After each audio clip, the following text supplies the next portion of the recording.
नमस्कार मित्रांनो, दलित आणि मुस्लिम बांधवांकडून योग्य वेळेत निवडणूक लढविण्याच्या संदर्भात निर्णय घेतला गेला नाही आणि त्यांच्याकडून अपेक्षित असा उमेदवार निवडीमध्ये प्रतिसाद मिळाला नाही। यामुळे एका जातीच्या बळावर निवडणुका जिंकता येत नाहीत हे कारण देत मनोज जरांगे पाटील यांनी विधानसभा निवडणुकीमधून पूर्णपणे माघार घेतली।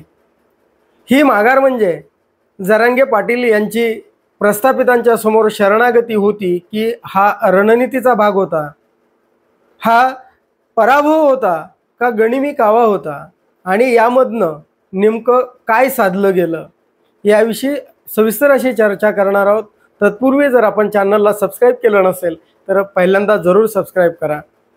मित्रांनो, मनोज जरांगे पाटील यांनी गेल्या 13-14 महिन्यामध्ये जो सामाजिक आंदोलनाचा आरक्षणाचा लढा उभारला गेला तो आता राजकीय क्षेत्रामध्ये प्रवेश करतो आहे असं वाटत असतानाच त्यांनी अगदी वेळेवर माघार घेतलेली दिसते आहे।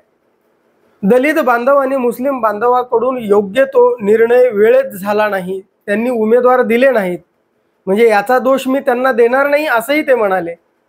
परंतु एका जातीच्या बळावर निवडणुका लढता येत नाहीत आणि जिंकता येत नाहीत, यामुळे मी निवडणुकीतून माघार घेतो असं त्यांनी जाहीर केलं।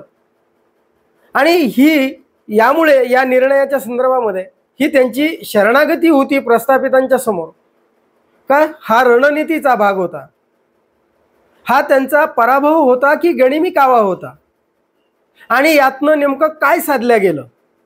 मित्रो, या संदर्भामध्ये काय साधलं, हा गनिमी कावा होता का? तो होय, गनिमी कावा होता।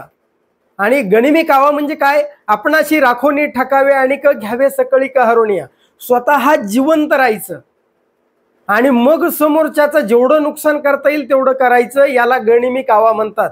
संत तुकाराम महाराजांनी छत्रपती शिवाजी महाराजांना केलेला उपदेश म्हणजे हा गनिमी कावा, म्हणजे तोच गनिमी कावा आता इथे आपल्याला वापरलेला दिसतो आहे काय? तर मित्रहो, हो, हा गनिमी कावाच आहे। ही शरणागती नाही तर हा रणनीतीचा भाग होता।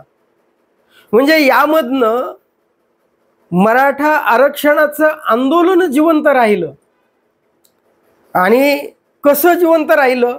जर जरांगे पाटील निवडणुकीमध्ये गेले असते, सामोरं गेले असते आणि जे उमेदवार होते ते उमेदवार नेमके कोणते होते, ते उमेदवार या आंदोलनाशी एकनिष्ठ राहिले असते का आणि याविषयी शंका कुशंका घेता येत होत्या का? तर हो, ह्या आंदोलनाला संपवणं राजकारण्यांना फार सोपं गेलं असतं। म्हणून मी राजकारणात उतरतोय म्हणून दिलेला हा संदेश राजकारण्यांना खरा वाटला आणि त्यांनी आनंदाने टाळ्या वाजवल्या होत्या की आता जरांगे पाटलांना आपण सहजासहजी संपवू शकतो आणि हे मराठा आरक्षणाचं आंदोलनही विरघळून जाईल, यात काही राहणं शक्य नाही।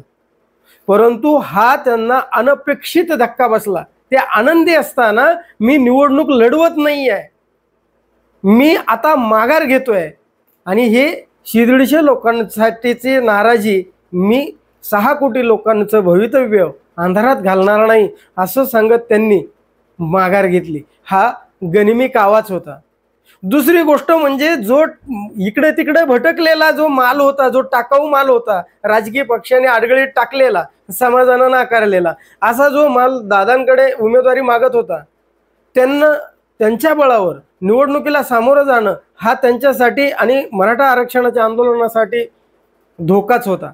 आणि तो धोका स्वीकारावा म्हणून सर्व राजकीय पक्ष आणि विशेषतः प्रस्थापित मराठे वाट पाहूनच होते, कारण त्यांच्यापेक्षा हा वर्ग जो निवडणुकीला सामोरा जाणार होता तो सहजासहजी म्हणजे थोड्या थोड्यावर गोष्टीवर फुटणारा, थोड्या थोड्यावर विकला जाणारा असा वर्ग होता। म्हणून हा मराठा आरक्षणाच्या आंदोलनाला धोकाच होता आणि हा धोका ओळखला आणि तत्क्षणी माघार घेतली, म्हणजे हा मनोज जरांगे पाटलांचा आणि मराठा समाजाचा विजयच होता। आणि विशेष म्हणजे तिसरी गोष्ट की मी हुकुमशाह नाही आहे, मी माझ्या मायबाप जनतेला जागं केलंय आणि जागे झालेले म्हणजे आतापर्यंत मेले होते ते झोपेतून मेलेले म्हणजे झोपेतून उठवलेत, उठवलेले उठलेले चालायला लावलेत आणि जे चालतात ते पळायला लावलेले. म्हणजे जागा केलेला मराठा समाज त्याला योग्य उमेदवार निवडीचं स्वातंत्र्य देऊन लोकशाही मूल्यांची जपवणूक या मनोज जरांगे पाटील यांनी केलेली आहे.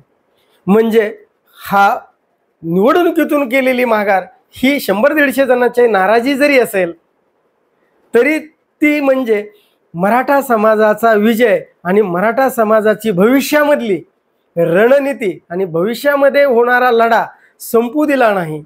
आणि हे मनोज जरांगे पाटलांची या निवडणुकीतून माघारी घेण्याचं हे यश आहे. आपल्याला काय वाटतं जरूर सांगा. धन्यवाद.